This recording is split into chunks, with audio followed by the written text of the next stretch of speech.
So, good morning, friends. I am Dr. Salim, running an institution intervention for UGC Net English.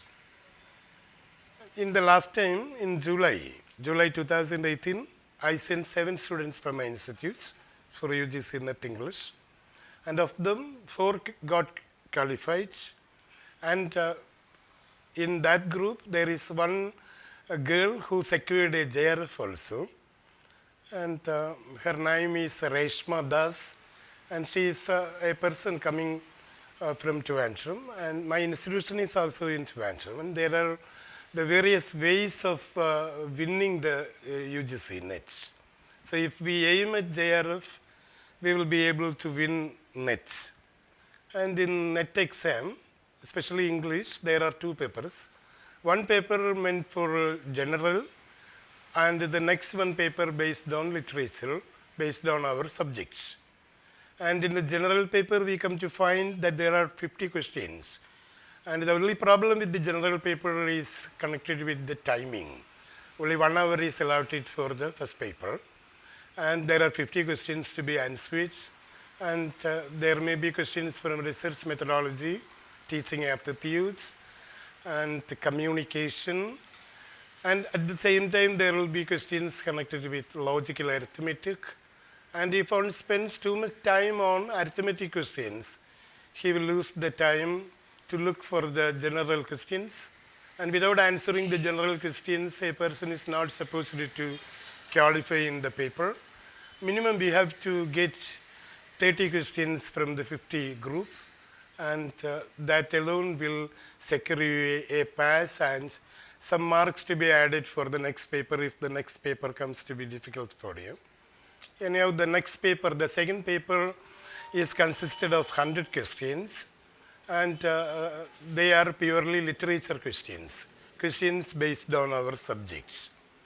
And when we go into our subject, we find it begins from the early British literature and history to the postmodern times. There may be more than 50 questions asked from British literature, but there are also questions to come from the other literature areas also, from world literature like American literature, European literature, and then there is the continental literature, and there are also questions from Indian literature, Russian literature, and there are also questions coming from the prosody area. Prosody actually means the things connected with poetry and prose, the elements of prose and poetry. And there are also a few questions coming from the area. Then there is criticism also, and there may be also a few questions. And then there are the new trends in literature, and from that area also there may be questions asked. For example, in the last exam, there was one question asked about hyperreality, and it is connected with Jean Baudrillard. And in that area, we come to find postmodernism and the trends in the post-colonialism, beginning with Edward Said, and then Antonio Gramsci, and Frantz Fanon, and Gayatri Chakravarti's Puvac, and Homi Bhabha, and there are a number of people connected with post-colonialism and the modern trends in literature. Anyhow, the literature from British area begins from the early British literature and history. The early literature of Britain, in that area we come to find a few questions asked. In the last occasion also, they asked one question to identify a dialect that was not in use during the Old English period. The Old English period is also called the Anglo-Saxon period. During the period, they used 4 dialects: Northumbrian, East Anglian, Mercian, and West Saxon. And in the last year question, so Irish was also included in the group. Irish is actually a language, and it's not a dialect. And therefore, the answer was Irish. Northumbrian, Mercian, and West Saxon are dialects used in the Anglo-Saxon periods. Actually, when we go into the early British history, we find that the Iberians were the people who came to Britain first, and they were followed by Celts, and Celts arrived in Britain in 600 BC, and they continued there until the coming of the Romans. The Romans came in 43 AD. And the first person who came to Britain was Julius Caesar. Julius Caesar came to Britain in 55 BC and then again in 54 BC, and he was attracted by the climate and the topography of Britain, and he wanted to have a full-fledged invasion of Britain. But anyway, he had no time because he was at the time looking for his Gallic invasions, including France, Luxembourg, North Italy, Northern Germany, and such places. So on the way he came to Britain also, and in his book Gallic Wars, he refers to his visit of Britain, his invasion of Britain. Caesar was a man of letters, and he produced a book called The Gallic Wars. And the Gallic Wars deals with the invasion of Britain also. In the 4th and 5th chapters of the book, we come to find his reference to his visit of Britain, his invasion of Britain. But unfortunately, he didn't have the time of conducting a full-fledged invasion. He was assassinated in 44 BC by Brutus Cassius and other conspirators. And the details can be found in Shakespeare's play Julius Caesar. There are a few historic tamperings, even when the history and the story of Julius Caesar can be found from the play by William Shakespeare. And then after the invasion made by Julius Caesar, there was nothing heard about Romans for another 100 years. And in 43 AD, when there was Claudius, the great emperor of Rome, ruling Rome, there was an invasion, and they invaded Britain and established the Pax Romana. They started the invasion in 43 AD, and they remained in Britain until 410 AD. And they left Britain in 410 AD, and the years that we have to remember always, because there may be questions asked from this area also. The period between 43 AD and 410 AD is marked as the period of the Romans. The Romans left Britain in 410 AD, and the reason why they left Britain was not known. And the people of Britain needed external support, some external support, because it was at the time the Picts and the Scots were plundering Britain, coming in the darkness of night, molesting the ladies and plundering the wealth of the people and burning the houses. In fact, they needed assistance from some external body, and they invited the Anglo-Saxons. And the Jews came there first. They established one kingdom called Kent. And they were followed by the Saxons. Saxons came there and established the 3 kingdoms, Sussex, Wessex, and Surrey. And the Angles were the last set of people who came to Britain, and they established the 3 kingdoms, Northumbria, East Anglia, and Mercia. And these 7 kingdoms came to be called Heptarchy, 7 kingdoms, and they were ruled by the prominent Anglo-Saxon rulers like Egbert. And Alfred the Great was the grandson of Egbert, and he became the prominent ruler of the Anglo-Saxon period. And he is regarded as the founder father of English Navy, and he promoted English language also. He made arrangements for the translation of Beowulf. Beowulf is one of the earliest of literary works found in English literature, and it came from Denmark or Spain in the form of ballads. Actually, the authorship of the poem Beowulf is not clearly known, and the poem came to Britain as ballad, and it was made into an epic tale, and the poem has got about 3,300 lines, speaking about the adventures of a Geatish hero named Beowulf. So he was a warrior during the time of Hrothgar, and there were the witches like Grendel devastating the country. And he fought with the witches and killed Grendel, his mother also. And after that, he became the ruler there, and he became a great ruler. And again, there was attack from the side of witches, and he was asked to fight with a fire-spitting demon, and he killed the demon. But in the fight, he was also mortally wounded, and he became dead. And the poem ends with the mourning on the death of Beowulf. The poem ends with the lament made by a Geatish old lady. Once Ugc asked this question, how the poem Beowulf ends. And the poem ends with the lament made by an old lady, Geatish old lady. And in the former year, there was one question asked from the Anglo-Saxon period. During the Anglo-Saxon period, they promoted English language. And the question from UGC was, who were the Teutonic people, the Germanic people who came to Britain with the seeds of English language and promoted it? And the option was the Normans, and then the Romans, and there was also the Anglo-Saxons.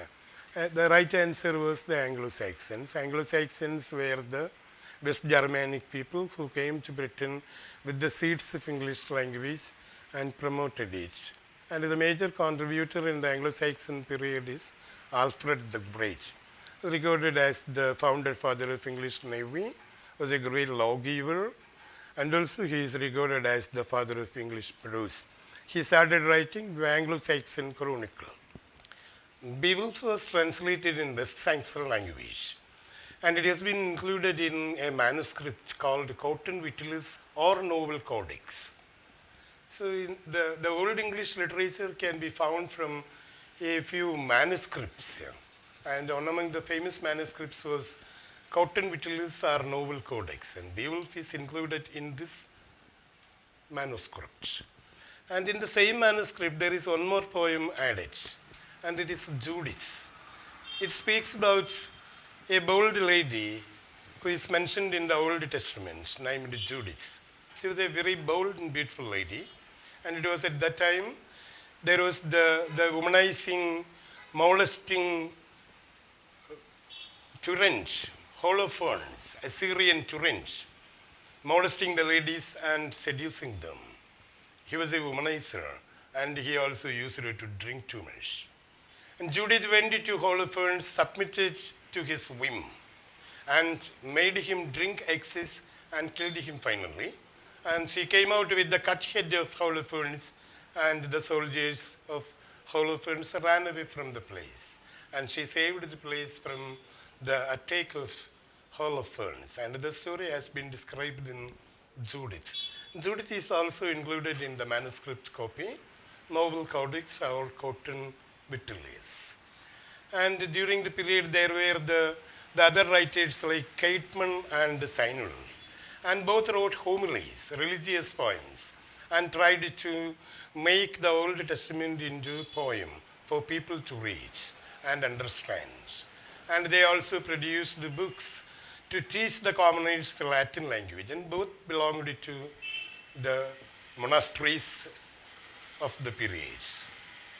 And both were cowheads and illiterate people, Sinulf and Caitman. And Sinulf is regarded as the father of Old English poetry. And Sinulf produced a number of homilies. And Caitman also produced the homilies from Old Testament. And these two people became poets through divine gift, and this is what Venerable Bede in his ecclesiastical history speaks about them. Venerable Bede produced his ecclesiastical history in 6th century, and the ecclesiastical history was translated under the guidance of Alfred the Great. Alfred the Great made the translation, he arranged for the translation of Beowulf, Judith, and the Venerable Bede's ecclesiastical history of English-speaking people, and from Nannius and Gildas. There were also people speaking about the Roman arrival and their fall and such things.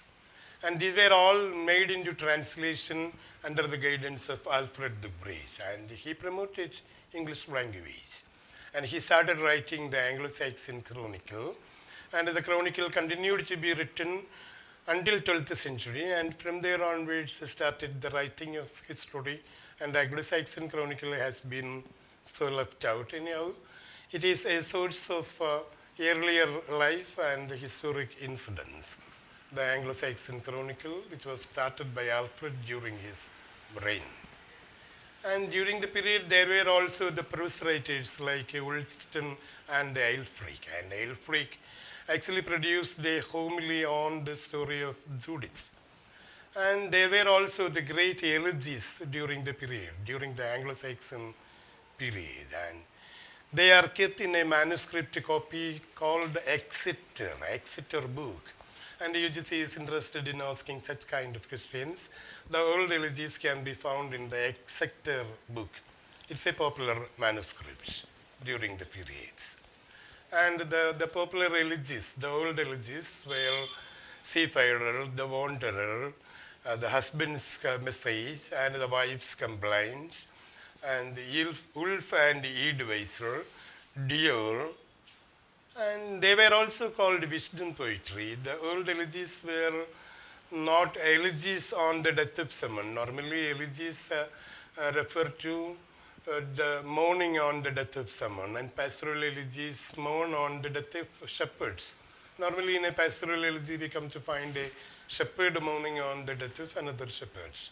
But the old elegies during the Old English period, the Anglo-Saxon period, spoke about separation, consolation, desolation, loneliness, alienation, and they were the subjects most often. The ruin of some city, the destruction of some places, the difficulties undergone by people during their journeys, and such all were the subjects for the Old English poetry. And Alfred the Great also contributed a poem, The Lay of Boethius. Boethius was a philosopher who lived during 3rd century AD, and the consolation philosophy of Boethius has been described by Chaucer also, and Alfred the Great produced The Lay of Boethius, and these poems are called wisdom poems, wisdom poetry they are called. Old elegies or the wisdom poetry. From this area, we can expect a few questions for the UGC exams. And during the period, the political instability during the Anglo-Saxon period, there were problems with the Danes. During the period of Alfred the Great, he allotted a province for the Danes called the Danelaw. And the Danes were asked to remain in their province and not to disturb the other areas of Britain.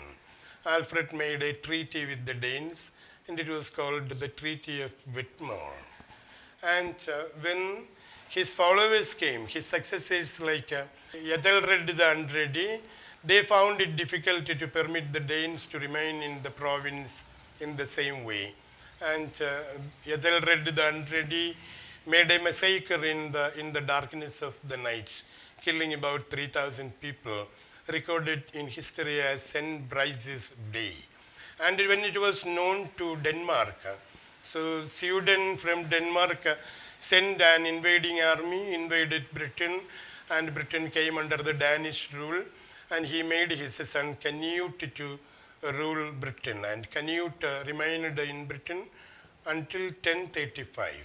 And after that, Edward the Confessor became the ruler. Edward the Confessor actually re-established Alfred's reign. The Anglo-Saxon reign was continued by Edward the Confessor, and his pre-qualification was that he was brought up in Normandy. So the Norman authorities permitted him to be the ruler there. And he continued to rule, and he had no heirs, and then there occurred some problems connected with the barons.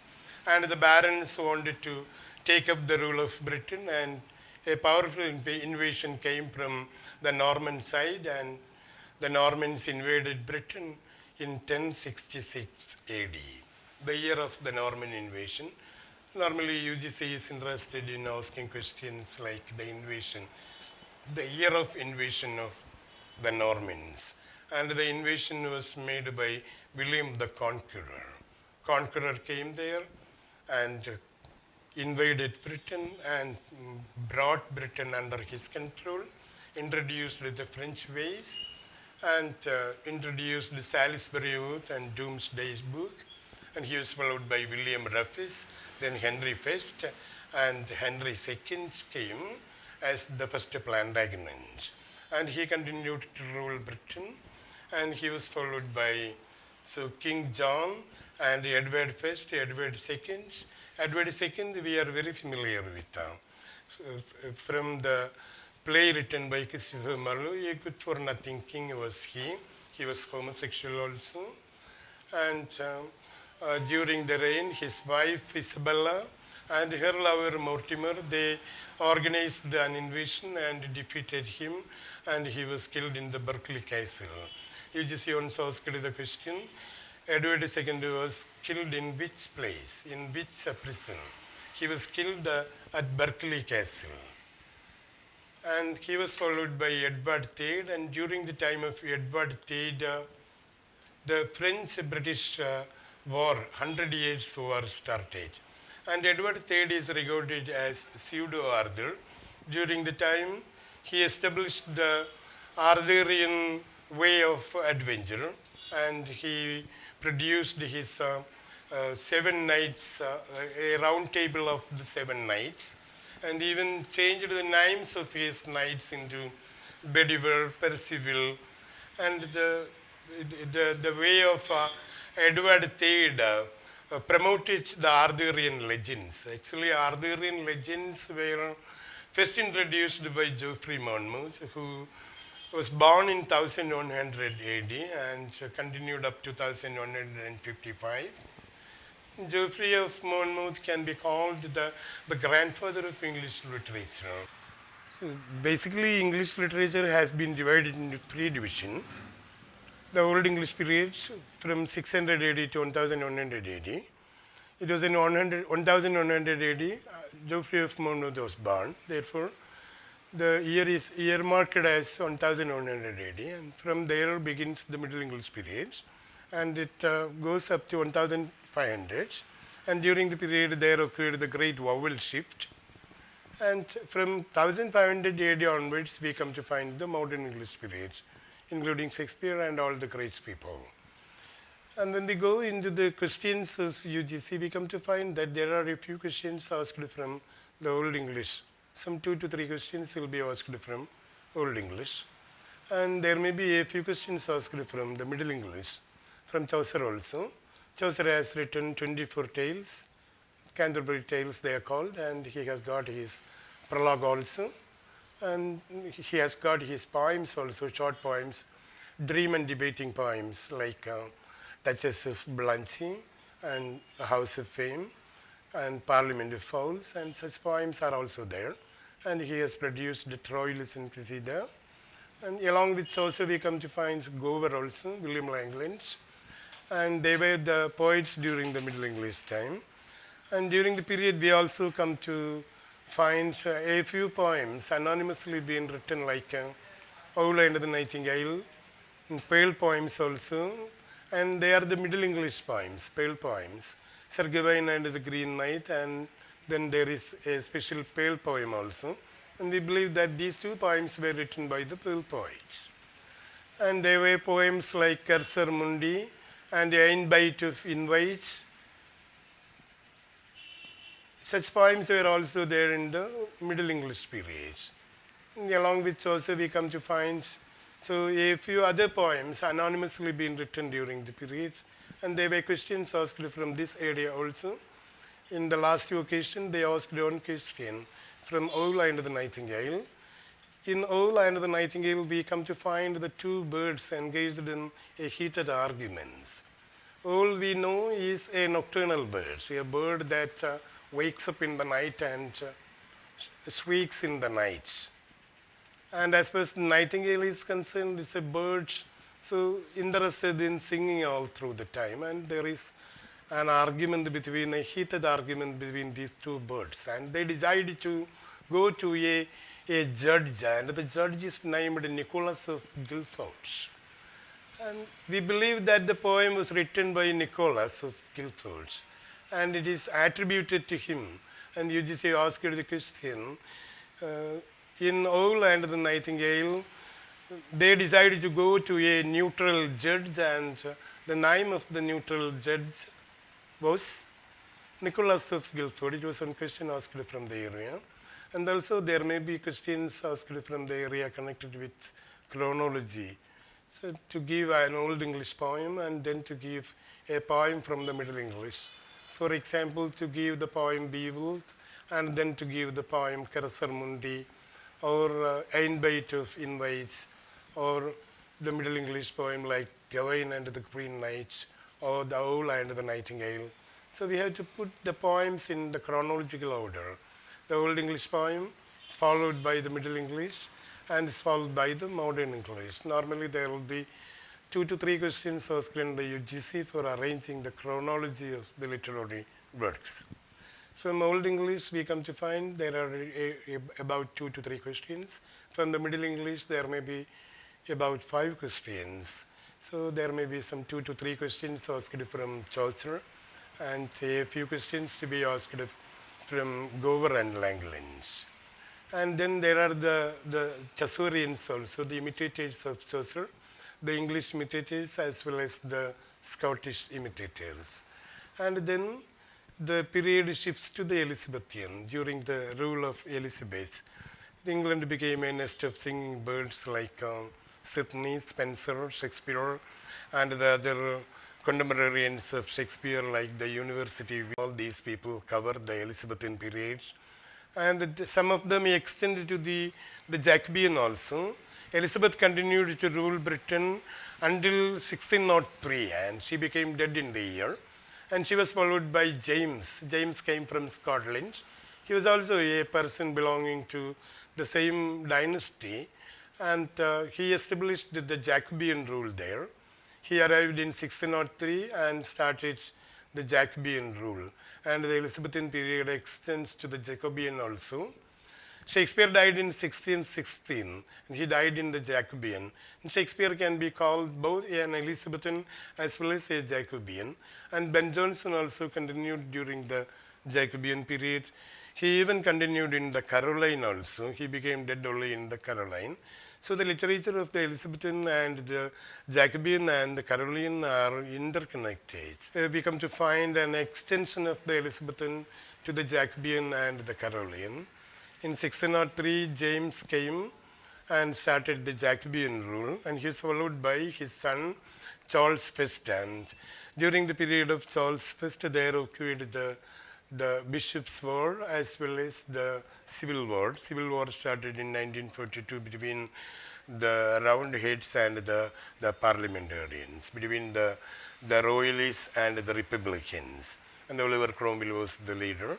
And Charles I was executed in 1949 and then he established the Invraginum, what called Commonwealth. In the last time UGC asked the question, the period between 1648 to 1660 is marked as what? It's actually the Invraginum or Commonwealth period or the period of the Presbyterians or the Puritans. And during the period, the prominent writer is John Milton. John Milton started the Puritanic age.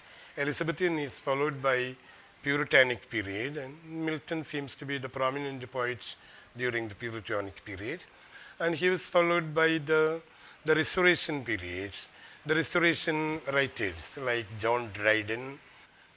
During the Restoration period, there were the Restoration playwrights like Viceroy Congreve, Etheridge Vanbrugh, Durfee, and they spoke about sex instead of love. During the period of Shakespeare, it was romantic love, and during the time of the Restoration playwrights, so it was question of sex, and the plays were called the Restoration comedies. Dryden also contributed a few Restoration comedies. He was a prominent writer during the Restoration period. And his poems like Max Lucknow and Absalom Achitophel and his Annus Mirabilis, and there are a few poems also been written by him. Dryden also produced Masque and Opera, and he also made translation, and he is also called the father of criticism, the father of prose and criticism. He is called the father of prose and criticism by Dr. Johnson. And he made English criticism to have a firm stand. He introduced the historical criticism and comparative criticism. And the Restoration period extends to the period of the Augustines. Alexander Pope, Swift, and Gay, these all people were there. They produced the Augustine literature. Dr. Johnson also was there during the Augustine period. At the end of the Augustine, we come to find Dr. Johnson, Oliver Goldsmith, and people like him. And then it was followed by the Romantics, and there is also a transition period. And questions can be asked from the Romantic period also, from Wordsworth, Coleridge, Robert Sedey, and the late Romantics like Shelley, Keats, and Byron. There may be questions asked there. And the Romantic period is followed by the pre-Raphaelite periods, promoted by Rossetti and his sister Christina Rossetti, A.C. Swinburne, and there were the other poets of the period. They produced the pre-Raphaelite poetry and pre-Raphaelite painting also. And then they were followed by the Victorians. And the major poets there are Tennyson, Browning, and Arnold. And there is also Elizabeth Barrett Browning. And the Victorian period is especially noted for its novels. Charles Dickens and Thomas Hardy are there, and William Makepeace Thackeray there. And Emily Bronte is also, Bronte sisters, Emily, Charlotte, and Anne Bronte. And there was also George Eliot, Anne Mary Evans, and she also produced novels during the period.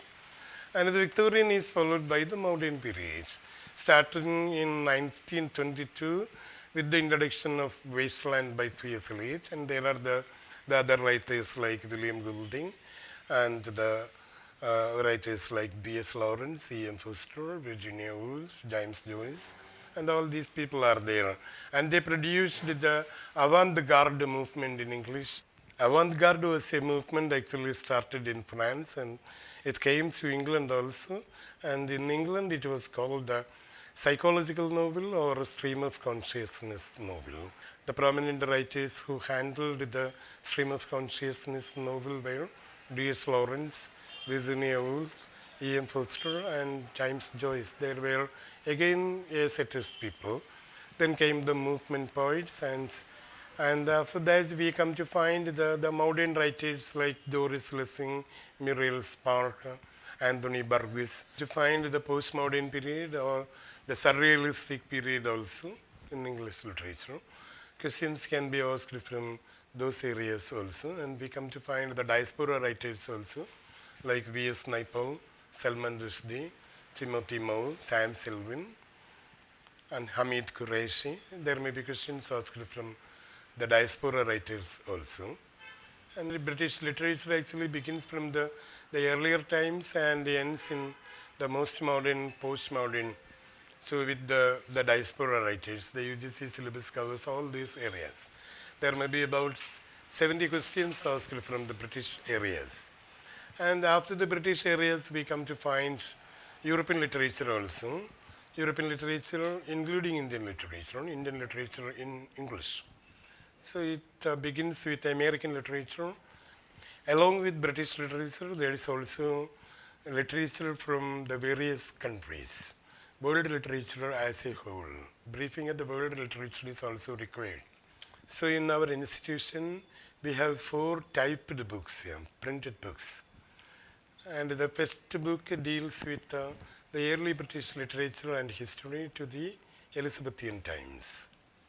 So it ends with John Donne, William Shakespeare, and all these people are covered in the first book. Chaucer, Gower, Langland, and all these people are covered in the first book. And the second book starts from the Jacobean period, 1603, and then it ends with the Victorian poets, Tennyson, Browning, Arnold, and Elizabeth Barrett Browning. Then there is the third book. So it begins with Victorian novels, Charles Dickens, Thomas Hardy, William Makepeace Thackeray, Bronte sisters, and it ends with the postmodern times and diasporic literature. And these all are the 3 books for British literature. And then there is also a 4th book, and it begins with American literature. So it includes the great American dramatists like Arthur Miller, O'Neill, Sam Shepard, Tennessee Williams, and then the novelists like Ernest Hemingway and Fitzgerald, and the beat movement also of the American poetry, then Sylvia Plath, and all these been included in the first part of the fourth book. This followed by Russian literature, Tolstoy and Maxim Gorky, and then Anton Chekhov, and such people are there. There will be two questions asked from minimum two questions. Sometimes there may be more than two questions from the American area, from Russian area also. It's followed by the French area, the European, and then the Caribbean or the continental like Chinua Achebe and William Nadim Godimer and Mol Soyinka, and such people are all being included there. Then Patrick White, then and there are also the Indian writers starting from Tagore, Nirachi Chaudhary, Toru Det, Sarojini Naidu, and coming into the most modern times like Girish Karnad and then Betel Sarkar, and all these been included in the Indian area. And along with the Indian literature, we come to find, along with these combined literature, we come to find a few prosody areas also. And in the prosody area, we come to find certain terms connected with poetry and prose. And there may be a few questions asked from the prosody area, the elements connected with literature. And there are also questions coming from the criticism area and the linguistic area. Criticism area, we come to find Aristotle, Plato's dialogues also are there. And then there is Horace, there is Longinus, and Philip Sidney, and then Dryden, and Arnold, and T.S. Eliot, and the postmodern critics, Northrop Frye, and such all people being included in the criticism area. And after the criticism area, we come to find new trends in literature.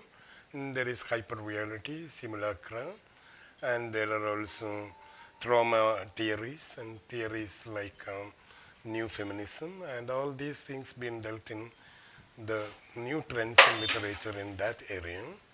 And all these being included in the last book. And if you can make familiar with the notes, the printed notes, you will be able to go through the UGC exam, winning even the JRF. So for that, you have to contact me. I will provide you the notes and at the same time, the online classes also. This time I do plan to wind up my speech.